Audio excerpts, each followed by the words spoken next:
Le PLUiH, c'est le document qui va traduire l'aménagement des prochaines années, à horizon 2040, de l'ensemble du territoire du pays de Fontenay-Vendée.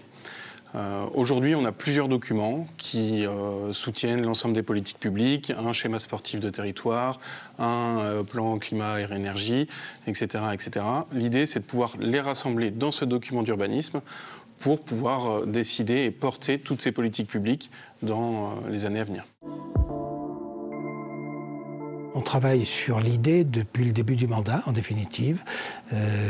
Ça fait bien 3 ou 4 ans, effectivement, qu'on a commencé à parler de ça dans les communes.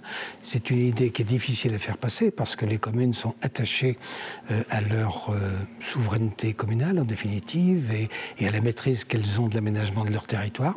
Et donc, il a fallu parler beaucoup pour arriver à mettre tout le monde d'accord sur l'idée qu'on pouvait travailler ensemble sur ce sujet et qu'ensemble, on serait plus fort. Mais c'est quelque chose qui marque l'identité de la commune, le pouvoir du maire et du conseil municipal.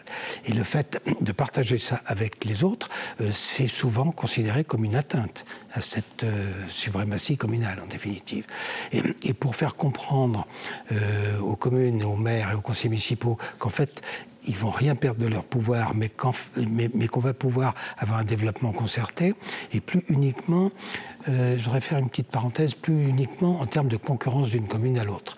Vous savez que quand on parle de faire des lotissements, dans un contexte où l'utilisation des sols va être encadrée sévèrement, il peut y avoir un esprit de concurrence entre les communes, c'est pas bon, effectivement, et il vaut mieux coopérer pour organiser le territoire, pour que chaque commune s'y retrouve, parce que chaque commune a droit à une possibilité de développement, bien sûr, et donc le PLUi est le document qui doit permettre d'organiser tout ça, et les élus l'ont bien compris, puisque maintenant ils adhèrent à cette démarche.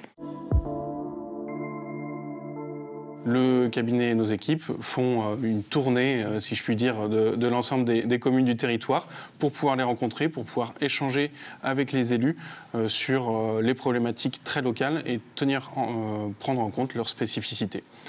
Ensuite, on va pouvoir démarrer la phase de concertation avec le grand public. Ça, c'est à l'automne 2025, où on va avoir les premières réunions publiques de présentation et d'échange sur le diagnostic avec les habitants du territoire, pour se poursuivre sur l'année 2026 avec la rédaction des objectifs de ce document d'urbanisme, et derrière, la rédaction du document, de la cartographie, pour achever ce PLUiH à horizon 2028.